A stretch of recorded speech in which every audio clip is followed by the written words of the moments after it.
What's up, ladies and gentlemen, and welcome to another Pop Culture Gamers podcast video. And today we have an unboxing again. I know we haven't done one of these for a few weeks, but here it goes. It's a Nitro Deck. Now, what on earth is a Nitro Deck, you might be asking yourselves, and with good reason, because these seem to be relatively new on the market, and these are for the Switch.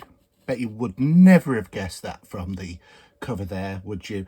I mean, obviously it's quite obvious it's a Switch because it is like the old GameCube sort of colourings there in terms of this, but there are other colours that you can get, but this is a special edition which has the GameCube covering. So this is basically an all-in-one sort of like stick controller, but it's also more solid frame as well, to be able to just put your Switch into here and basically just, you know, get the most out of it that you can. Personally, in terms of the Switch, I've always found that the controllers on the side are a little bit wobbly and I don't like it. Whereas this is a all solid base. The controller is included in this as well, and these are also Hall sticks as well. So it means basically, because they're done by electromagnets, there's not going to be any drift, which, as we know, with the Joy-Cons, they are prone to drift. So this comes with the carry case, it comes with a cable, and obviously it's got the thing as well, and it's also got thumbstick toppers evidently as well. But Hall effect sticks is obviously really what you want. It's been built for comfort, ultra low latency, because it's all actually part of the controller, you know, it's a physical connection. There is remappable buttons on the back, there's another kickstand as well, swappable thumbsticks, and motion and vibration support as well. So it's got pretty much everything. The main difference is that from the normal controllers is that the triggers, I believe, are actually analog. So it's a little bit of a strange choice because the Joy-Cons don't actually have an analog trigger, they have a digital trigger, and evidently the travel on these is not very far. But let's have a look and see what this is actually like. So it comes very nicely packaged with this very sort of solid box. There is a QR code, because I believe that there's an app that goes with this as well. I think that's for controlling some of the aspects of programming this. And here is the case, which is nice and sturdy. As well as that, there is in here a strap. If you really want to have a strap on the case, it's entirely up to you. And here is the actual case. So like I said, it's a nice solid hard case. It's a bit reminiscent in some respects to the Steam Deck case. It's a sort of like similar sort of feel in terms of build quality. Looking on the inside, we've got this useful little flap here for putting in all of our games. There is the replacement sticks, so you can either have concave or convex sticks. There's obviously, you know, you can choose as you want. There's a USB-C port for charging, a cable for charging, and something to clean the screen with as well. And then we have the actual controller itself. So there's a card. There is the obligatory instructions. And then before attaching the Switch to the Nitro Deck, open a console settings and turn on Switch Pro controller wired connection. So let's have a look and see if we can find that. Let's go to settings.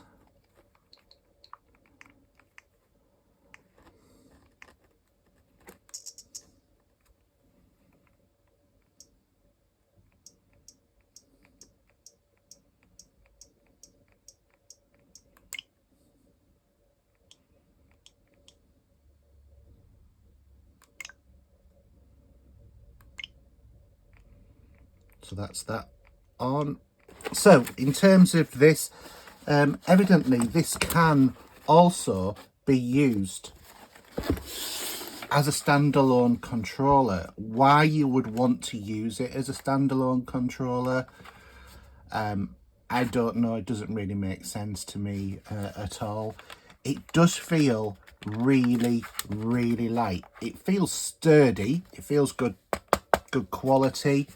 And the way that this works is that your Switch, whether or not that's the normal or the OLED, slides in here and then it locks in place, and there are these little feet or little ledges on the side which pop out, and there's a switch on the back which, in order to be able to get it out, you have to push that up, which moves those little lugs up and allows you to pull it out.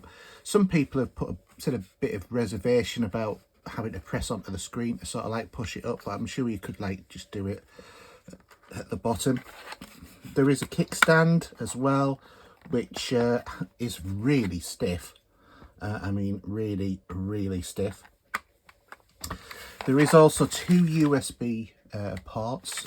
There is the input one, which is for power, and then there is the output one, which is for connecting this as a wired controller, believe it or not.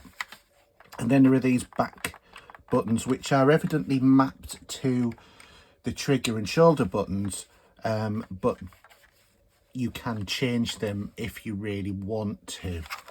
I particularly like this one because it is very reminiscent of the old style GameCube, because I had this sort of like coloured GameCube.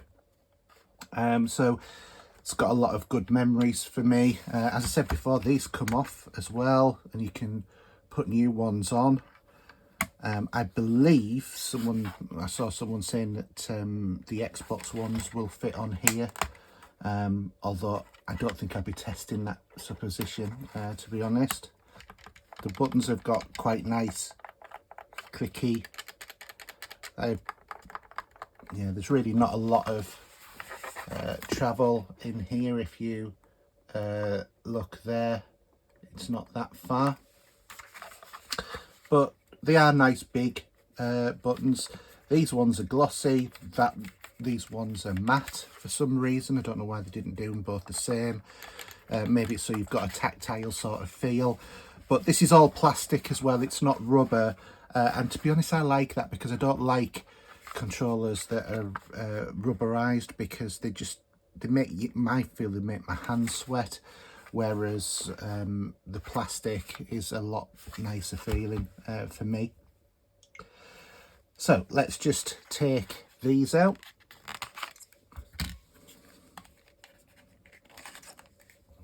And then we'll fit it in.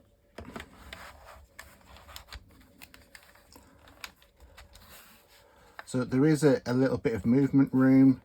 You need to line up your obviously USB-C connection in here, which I don't know if you can see, but sort of like lined up, and then just push down, and then there is a nice click, and there we have the controller is paired, and there is this light which goes about different modes, but you can switch the brightness of that down as well. And yeah, the D-pad's got a nice sort of feel to it. So when it's actually in your hands, obviously it is physically bigger than the normal sort of Switch sort of size.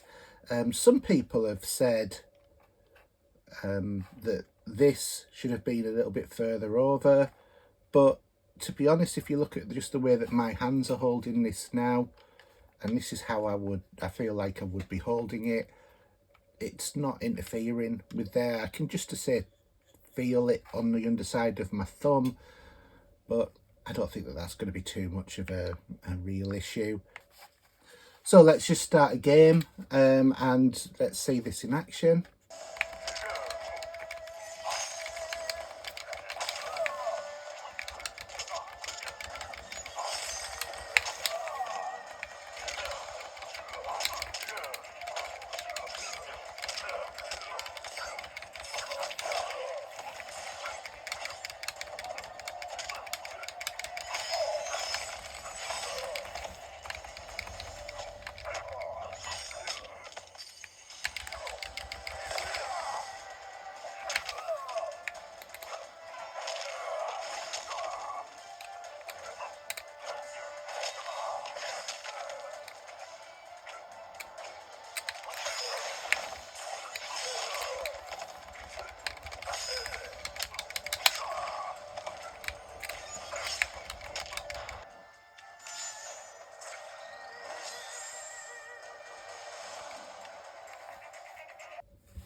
Okay, so that's your quick look at this device. As I said, it is a really nice device. Once you actually get the actual Switch in there, this is a nice weight, I would say.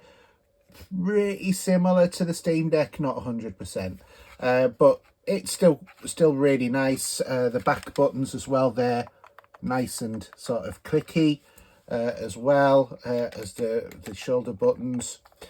So yeah, I would say this is, you know, a good buy if you're looking for something to be able to play your Switch games on. That's obviously got the Hall effect sticks and everything. You know, maybe if your Joy-Cons have broken and you want to mainly play the games on the go, then this is a device you should really be looking at, because it does make everything feel really sturdy. I don't have the same worries now just playing on it for a short amount of time as to, you know, what will happen with my controller if I'm, you know, move in the wrong way or anything, which I've always worried about in terms of the Switch. Anyway, I hope you've enjoyed that teardown for this. If you've enjoyed the video, don't forget to give it a like. And why don't you add a comment down below just to say, you know, is this something that you've got, or do you have another recommendation for a great controller accessory for your Switch to use instead of Joy-Cons? We'd like to know. And don't forget, more importantly than ever, about 95% of my viewers are not subscribers. So if you're not a subscriber, then why don't you switch on that subscribe button and for more videos. Thanks very much, and we'll see you next time. Bye now.